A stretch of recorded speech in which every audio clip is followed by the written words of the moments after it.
अस्सलाम वालेकुम dear candidates, मैं हूं मोहम्मद इम्तियाज़ और अपनी यूट्यूब चैनल इम्तियाज़ जॉब्स अपडेट्स पर आप तमाम दोस्तों को एक दफ़ा फिर से खुशामदीद कहता हूं। और आज की वीडियो में हमने बात करनी है एसटी जॉब्स 2025 की ताज़ा तरीन अपडेट्स के बारे में। नाज़रीन, काफ़ी सारे क्वेश्चंस हैं, पोर्टल काम क्यों नहीं कर रहा।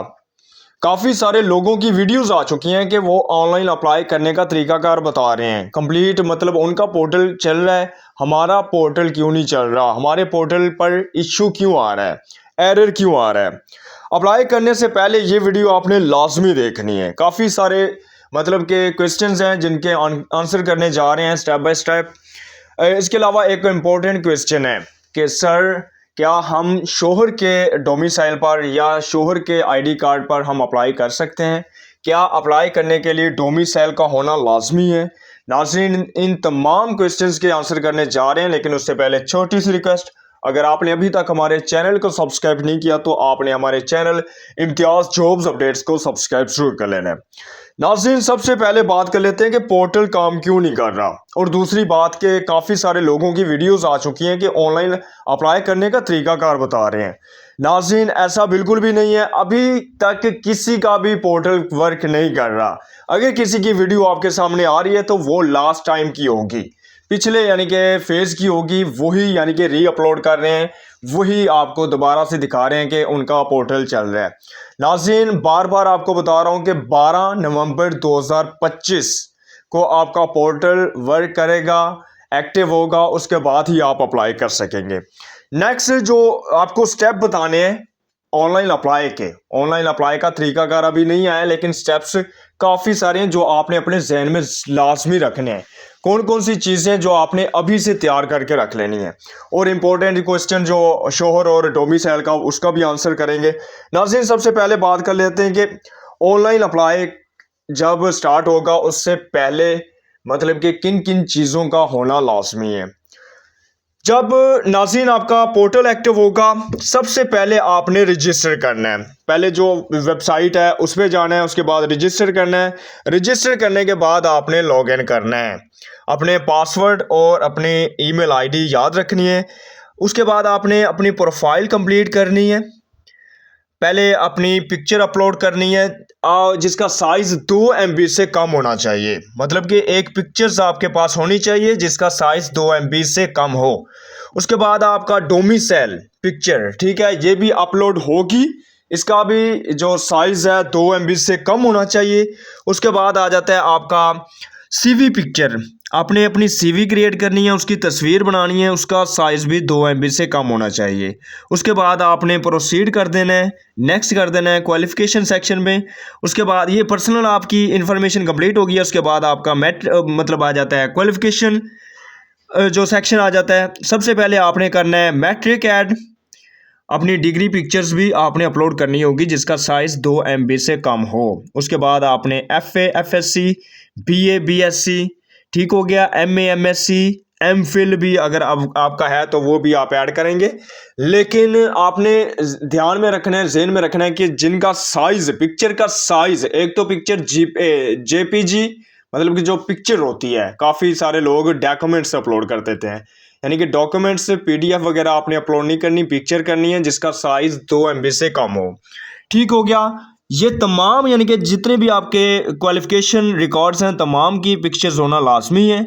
उसके बाद आ जाता है आपका अगर B.Ed है वो भी आपने करना है।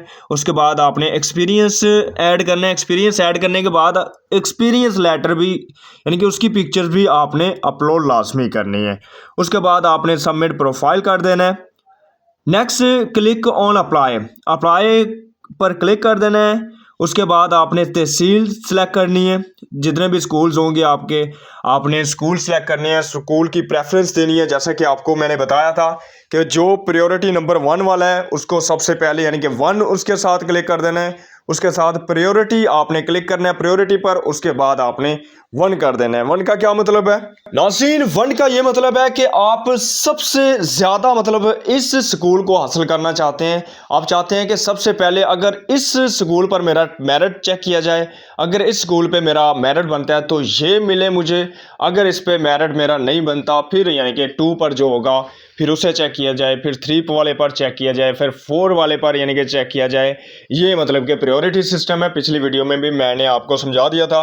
अब नेक्स्ट बात कर लेते हैं कि शोहर की आईडी कार्ड पर अप्लाई कर सकते हैं या नहीं। नाज़रीन, सबसे अहम और मेन बात मैं आपको बताता चलूँ कि जो यानी कि बातें कर रहे हैं हम, वो लास्ट टाइम की कर रहे हैं। अप्लाई करने का तरीकाकार, पॉलिसीज़ वगैरह, ये लास्ट टाइम की कर रहे हैं।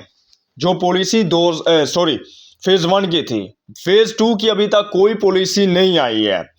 नाज़रीन, नेक्स्ट बात आ जाती है डोमिसाइल की। डोमिसाइल आपका होना लाजमी है और उसी तहसील और ज़िला का होना चाहिए जिसमें आप अप्लाई करना चाहते हैं।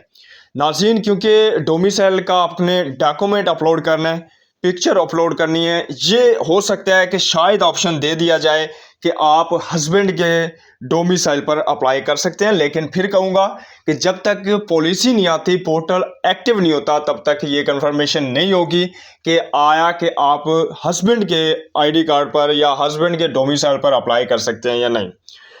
नाज़रीन, इसके अलावा अगेन वही फीस वाली बात आ जाती है। वज़ीर तालीम इमरान सिकंदर यार साहब की तरफ से या गवर्नमेंट ऑफ पंजाब की तरफ से, स्कूल एजुकेशन डिपार्टमेंट की तरफ से जो आई है, नया इश्तिहार आया था जिसके मुताबिक आपने फ़ी भी पे करना होगी। उस पे काफ़ी सारे लोगों के रद्द-ए-अमल आए हैं। लोग कह रहे हैं कि अगर एसटीआई भर्ती के लिए फ़ीस ली जा रही है तो मकामी उम्मीदवारों को बराह रास्त भर्ती करने के बजाय इनसे एनटीएस टेस्ट लिया जाए और इंतखाब एक ही एमसीक्यूज़ पेपर की बुनियाद पर हो। इस तरह एनुअल और सेमेस्टर सिस्टम के फ़र्क या साइंस और आर्ट्स मज़ामीन के मार्क्स की गैर मुसावी सूरत-ए-हाल से ज़्यादती नहीं होगी। मज़ीद बरा बीएड के नंबर मेरिट में शामिल ना किए जाएं, बल्कि इससे मुतल्लिक सवालात एमसीक्यूज़ पेपर में रखे जाएं। भर्ती का म्यार उम्मीदवारों को मौजूदा इल्म और अहलियत पर मबनी होना चाहिए, ना कि सिर्फ डिग्रियों के नंबरों पर। नाज़रीन, ये मतलब कि रद्द-ए-अमल आ रहा है लोगों की तरफ से। बाकी आप लोगों की क्या राय है आपने कमेंट बॉक्स में ज़रूर बताना है। इसके अलावा ये भी कहा जा रहा है कि अगर ये मतलब कि टेस्टिंग सिस्टम होती है या इतना हैवी सिस्टम रखा जाता है फीस वगैरह का, तो ये जॉब्स परमानेंट की जाए, ना कि 6 मंथ की इंटर्नशिप। नाज़रीन, अभी तक के लिए यही, मिलते हैं अगली वीडियो में न्यू इन्फॉर्मेशन के साथ, न्यू अपडेट के साथ। अपना बहुत सारा रखिएगा ख्याल। अल्लाह हाफिज़।